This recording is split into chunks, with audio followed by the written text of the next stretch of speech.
Welcome to my channel. This is Knottin' Forever, and on this video we're going to be working with starting a slip knot and a magic circle or magic ring with multiple strands of yarn.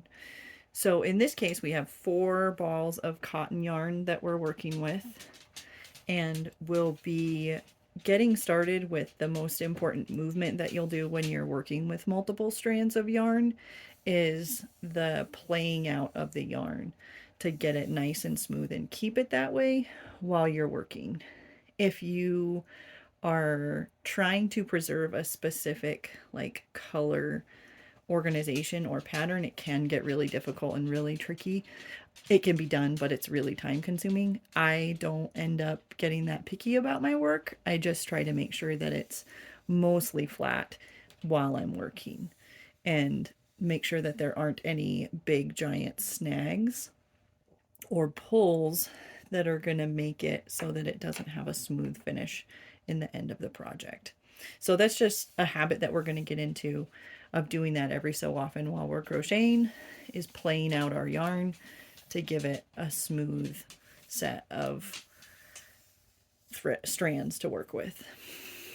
So to start off with a slip knot, we're going to pinch between thumb and forefinger and over the top, and you can use 2 fingers or 3 fingers. I think it goes faster with 3. So 3 fingers, and then make a cross over the top. So this is what the top of your hand should look like. This is what the bottom of your hand should look like. You'll notice that I have this kind of anchored in between my ring finger and pinky finger.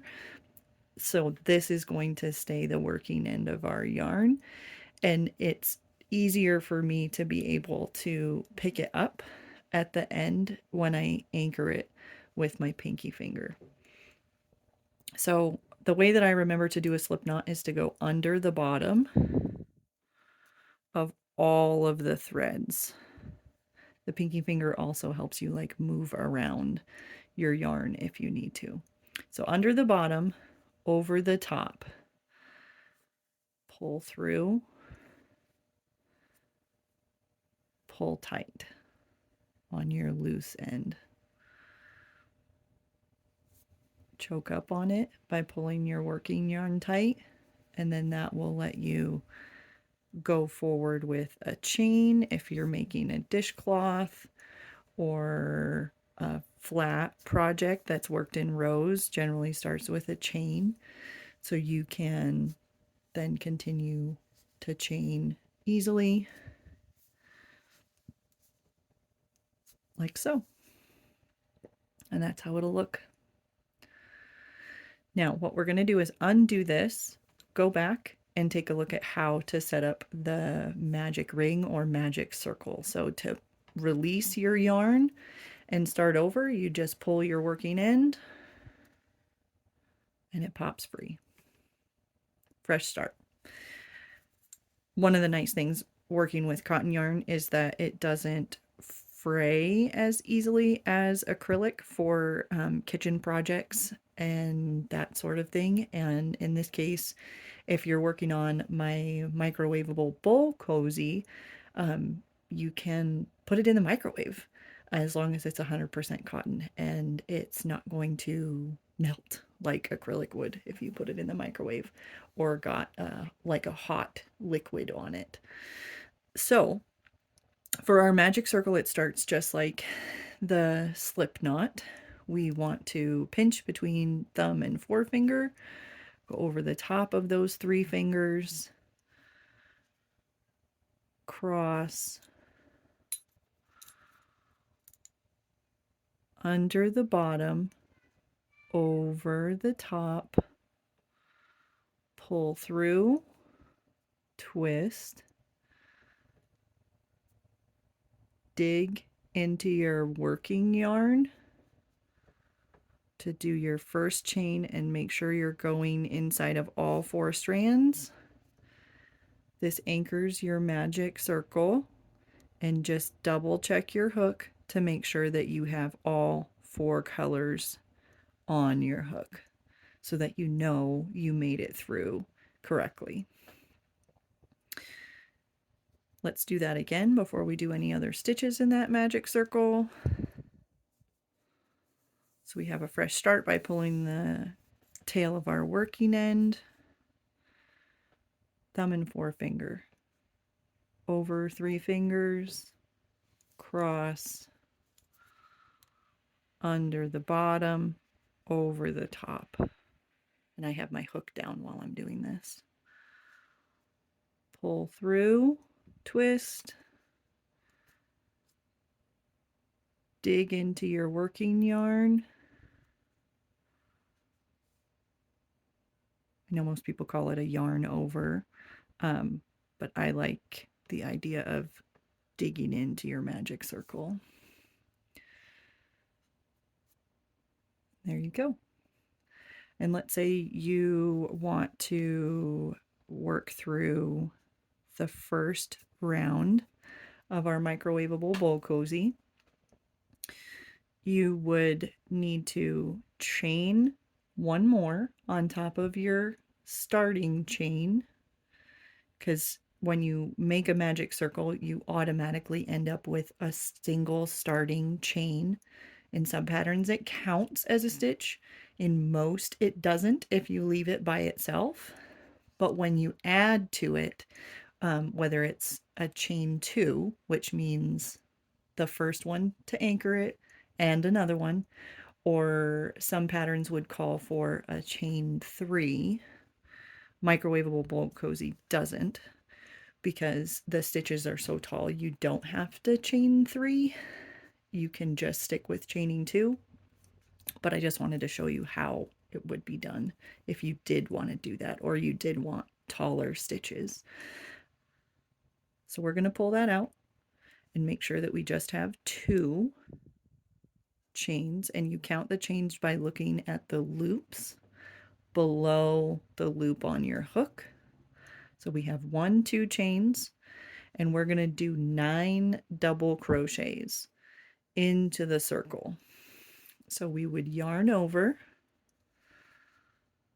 into the circle, dig up our working yarn.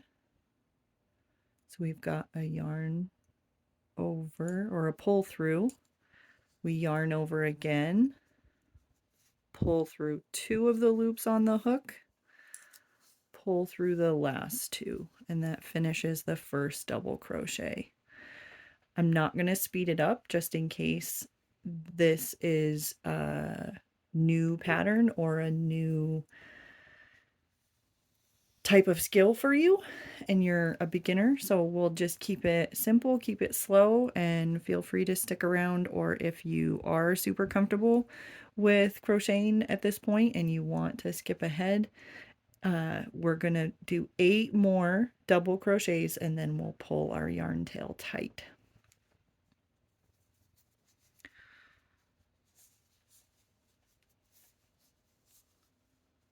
Just want you to be able to see that motion a few more times.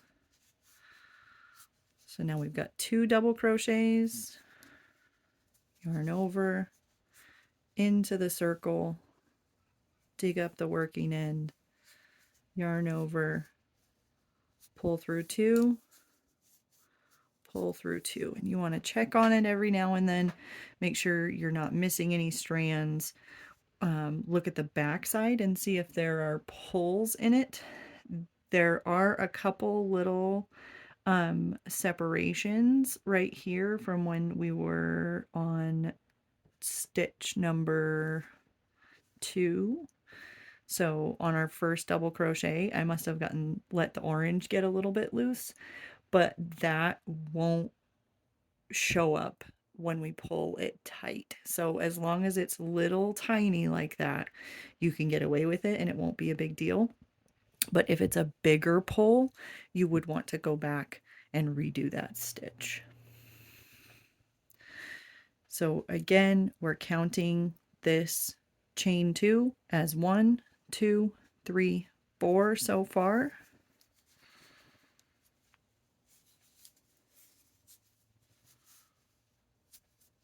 5.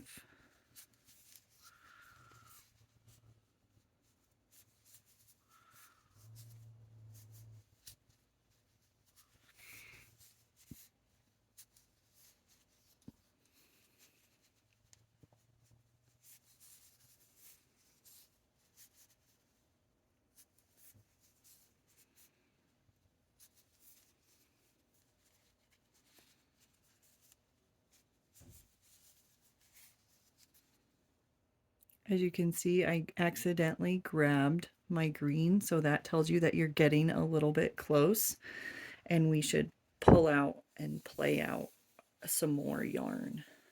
So you can watch them dance a little bit. Watch our skeins dance around. And don't forget to play out your yarn and smooth it out. So I'm at a yarn over in my double crochet, a pull through, and a pull through, last 2.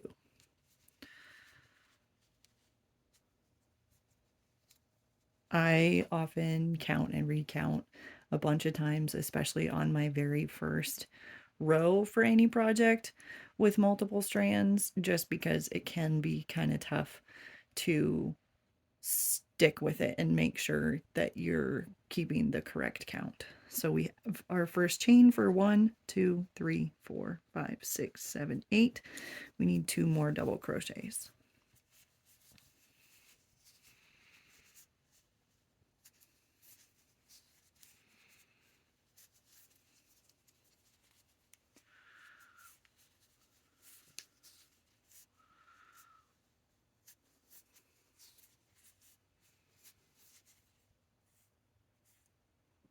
So when you have your magic circle ready to pull, which means you have all of the stitches that you need into the magic circle, and you have your loose yarn tail ready to pull tight and form the circle itself, all you need to do is make sure your working yarn is out of the way and try to make sure that there's not much space between the stitches. So sometimes, especially when you're starting with this type of crocheting or multiple strand crocheting, you would get several spaces between your stitches. Let me try to make a couple for you so you can see. So see how this is a little bit looser between these last 2? You can tighten it before you pull the tail by just pushing on the end of your last stitch, and that'll make it nice and tight before you try to pull it tight, because sometimes your stitches can get a little floppy and funky and snagged in the back if you don't do that first. So we're going to go ahead and pull our tail tight. Don't be afraid. Cotton yarn is really strong, and so you do have to pull it pretty tightly. For this pattern, for the microwavable bowl cozy, we are going to put our slip stitch to end row 1 or round 1 into the top of the chain 2 that we made. And the easiest way to figure out where that is, which bump it is to count backwards from the loop below your hook. So this is the loop on the hook. This is the loop below your hook. So we go 1, 2, 3, 4, 5, 6, 7, 8, 9, 10. That means we need to slip stitch into this one so that we end up with 10 stitches in our first round inside the magic circle. And it's tight. It's a little tough to get in there and a little tough to make sure that you're going through all 4 strands. This is a 7mm crochet hook, and it has a pointier top instead of a rounded top, so that does make it a little bit easier. And I would suggest using a metal crochet hook with this type of project so that it doesn't snag when you're going through those tighter parts of the stitches. And you can get there by just pushing back and forth. And then double check your colors on the hook. So I'm about to get more than I bargained for there, because I just want those 4 colors. It gets a little tougher if you have like 2 strands of a cream color and 2 strands of another color. So if you've got 2 colors instead of 4, it does get a little bit tougher to keep track of. But if you're using your 4 different colors, it's a good way to get started so you can see where you are with everything. And then we're going to pull through. Still make sure that you have all 4 colors on the hook, and then pull through for a slip stitch. You can see how my blue is trying to escape. So I'm going to just back up slowly and pull through. There's our magic circle. To go into the next round, we would just chain 1, 2, and then continue forward.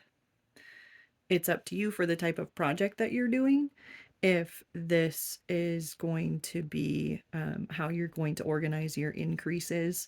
But if you want to do the standard of increase in every stitch on this specific one, you would do 2 stitches in this next stitch, and then 2 all the way around, and finally adding an extra stitch into the stitch below your chain 2.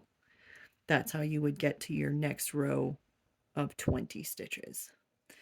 Thank you for your time. And if you have any questions, please feel free to contact me, and I'm happy to help with any crochet questions that you have or any issues that you run into. Please place those in the comments. Be well.